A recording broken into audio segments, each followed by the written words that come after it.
Hello viewers, আসসালামু আলাইকুম। Welcome to my video. আশা করছি সকলেই ভালো আছেন। তো ভিউয়ার্স, আজকে দুবাইয়ের যে লেবার ভিসা আছে, এই লেবার ভিসার সর্বশেষ আপডেটটা আপনাদের মাঝে জানানোর চেষ্টা করব। যারা বাংলাদেশ থেকে দুবাইতে লেবার ক্যাটাগরি ভিসায় আসতে যাচ্ছেন, তারা অনেকেই হয়তো চিন্তিত আছেন। বর্তমান সময়ে সংযুক্ত আরব আমিরাতের দুবাই, আবুধাবি, শারজা এসব সাইডে লেবার ভিসা চালু আছে কিনা। তো আজকে এই সর্বশেষ আপডেটটা জানানোর চেষ্টা করব। বর্তমান সময়ে লেবার ক্যাটাগরি ভিসায় আপনি আসতে পারবেন কিনা, সর্বশেষ যে আপডেটটা আছে লেবার ভিসার, সেটা আজকে আপনাদের মাঝে জানানোর চেষ্টা করব। ভিডিওটা শুরু থেকে শেষ পর্যন্ত দেখার চেষ্টা করবেন। আশা করছি অনেক উপকৃত হবেন এই ভিডিওটা থেকে। অনেকেই হয়তো অনেক নিউজে দেখছেন যে দুবাই লেবার ভিসা চালু আছে, আবার অনেকেই হয়তো দেখছেন যে দুবাই লেবার ভিসা বন্ধ আছে বাংলাদেশিদের জন্য। তো আজকে এই ভিডিওটির মাধ্যমে সঠিক একটি নিউজ পাবেন আপনারা। ভিডিওটা দেখে যদি আপনার উপকারে আসে, অবশ্যই ভিডিওতে একটি লাইক দিবেন। চ্যানেলটা যারা এখনো সাবস্ক্রাইব করেননি, চ্যানেলটা অবশ্যই সাবস্ক্রাইব করে রাখবেন।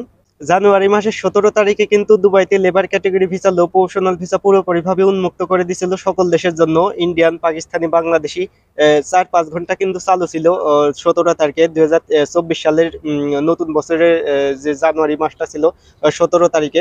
এই 17 তারিখে কিন্তু পুরোপুরিভাবে উন্মুক্ত ছিল। সেই 17 তারিখে কিন্তু প্রচুর ফাইল জমা করছে বাংলাদেশি এজেন্সিরা, ইন্ডিয়ান, পাকিস্তানিরা। 17 তারিখের আগেও কিন্তু লেবার ক্যাটাগরি ভিসা, লো প্রফেশনাল ভিসাটা চালু ছিল। তবে 17 তারিখের পর থেকে কিন্তু পুরোপুরিভাবে বর্তমানে স্থগিত আছে লেবার ক্যাটাগরি ভিসা, লো প্রফেশনাল ভিসাটা। শুধু বাংলাদেশিদের জন্য না, 17 তারিখের পর থেকে ইন্ডিয়ান, পাকিস্তানি, বাংলাদেশি এই 3 দেশের জন্য কিন্তু সকল ভিসাই স্থগিত করা হয়েছে। এখনো কিন্তু তেমন আপডেট আসেনি যে ভিসাটা চালু করছে। বর্তমান সময়ে কিন্তু লেবার ক্যাটাগরি ভিসা, লো প্রফেশনাল ভিসাটা স্থগিত আছে। তবে আপনারা বর্তমান সময়ে বাংলাদেশ থেকে ভিজিট ভিসা আসতে পারেন। ভিজিট ভিসা এসে আপনি পার্টনার ভিসা অথবা ফ্রি ভিসা, এই দুইটা ভিসা আপনি করতে পারেন। বা যে ফ্রি জোন এরিয়াটা আছে সংযুক্ত আরব আমিরাতের দুবাই সিটির ভিতরে যে ফ্রি জোন এরিয়াটা আছে, এই ফ্রি জোন এরিয়ার ভিতরে কিন্তু ভিসাটা হচ্ছে আপনারা যদি ফ্রি জোন এরিয়ার ভিতরে আসতে চান, এজেন্টের সাথে যোগাযোগ করে আপনারা ফ্রি জোন এরিয়াতে লেবার ক্যাটাগরি ভিসা, বিভিন্ন ফ্যাক্টরি ওয়ার্কার, ক্লিনারের কাজে আপনারা ফ্রি জোন এরিয়াতে আসতে পারেন। ফ্রি জোনের এরিয়া ভিসা কিন্তু কখনোই বন্ধ হবে না। আর ফ্রি জোন এরিয়ার ভিতরে কিন্তু এনি টাইম ভিসাটা চালু আছে। আর ভিউয়ার্স, 17 তারিখের আগে যারা এজেন্টের কাছে পাসপোর্ট জমা দিয়ে রাখছেন, বা ডিসেম্বর মাসে, জানুয়ারি মাসের শুরুতে যারা এজেন্টের কাছে পাসপোর্ট জমা দিয়েছেন, তাদের ভিসাটা হওয়ার কিন্তু সম্ভাবনা আছে। আর 17 তারিখের পরের থেকে যারা আসার চিন্তা ভাবনা করতেছেন, জানুয়ারি মাসে বা ফেব্রুয়ারি মাসে 2024 সালের দিকে যারা আসার চিন্তা ভাবনা করতেছেন, আপনার হাই প্রফেশনাল কিন্তু কাজের স্কিল থাকা লাগবে। যদি আপনার হাই লেভেলের কাজের স্কিল থাকে, যদি এমপ্লয়ার চায়, সেক্ষেত্রে কিন্তু আপনি সংযুক্ত আরব আমিরাতের যে কোনো সিটিতে আপনারা আসতে পারবেন।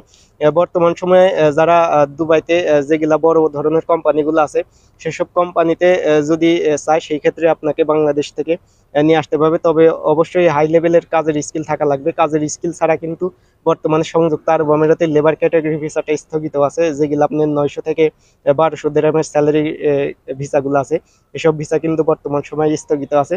তো ভিউয়ার্স, আশা করছি ভিডিওটা থেকে অনেক উপকৃত হয়েছেন।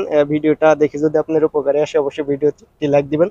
আর আপনি কোন বিষয়ে জানতে চাচ্ছেন, কমেন্ট বক্স খোলা আছে, কমেন্ট বক্সে কমেন্ট করতে পারেন। আমি অবশ্যই সাথে সাথে কমেন্টের উত্তর দেওয়ার চেষ্টা করব। তো ভিউয়ার্স, আজকে এই পর্যন্তই। সবাই ভালো থাকবেন, সুস্থ থাকবেন। আল্লাহ হাফেজ।